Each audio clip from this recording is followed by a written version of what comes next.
Hi guys! Welcome to Happy Tummy Vlog. At ito ang ating ulam serye. Meron na naman niyang frozen na leg sa fridge. Kaya naman naisipan ko siyang iluto. Naggrisa lang tayo ng luya, ng bawang at sibuyas. At pagkatapos nilagay na natin itong mga manok na hiniwa pa natin yan. Yes, hiniwa ko yan. Hindi ko kasi alam ang gusto kong kainin at ayoko naman magpa-deliver. Kaya naghanap na lang ako ng pwedeng maluto mula sa aking fridge.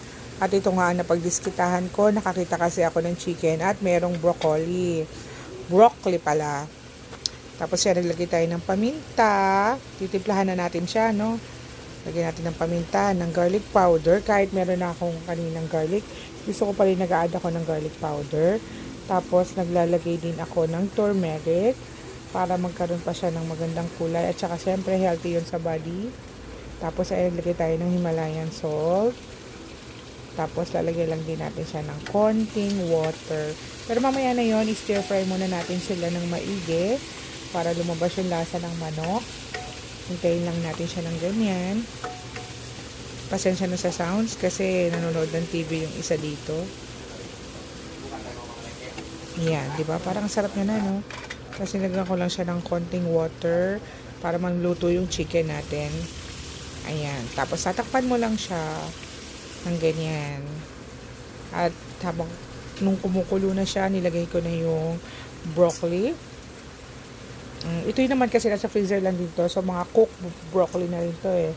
So ilalagay mo na lang, hindi niya kailangan ng matagal na lutuan. So ayan. O, diba? Ang dali lang niyang gawin, no? Napakadali lang niyang gawin. Try nyo rin to guys. Kasi masarap siya. Gulat din ako, masarap siya. Oh, ayan. May maingay lang talaga sa background. May nagsasalita pa sa background dyan. Nakakainis. O, diba? Ang hirap ng video kapag mayroong madaldal sa background. Kahit alam naman yung nag-ano ko. Nag-video ko. Parang nananadya.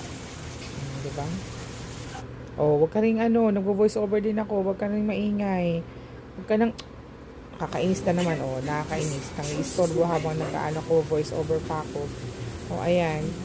Ayun, try nyo rin to guys. Masarap siya. At sabihin nyo sa akin pag okay. Thank you for watching guys. Bye!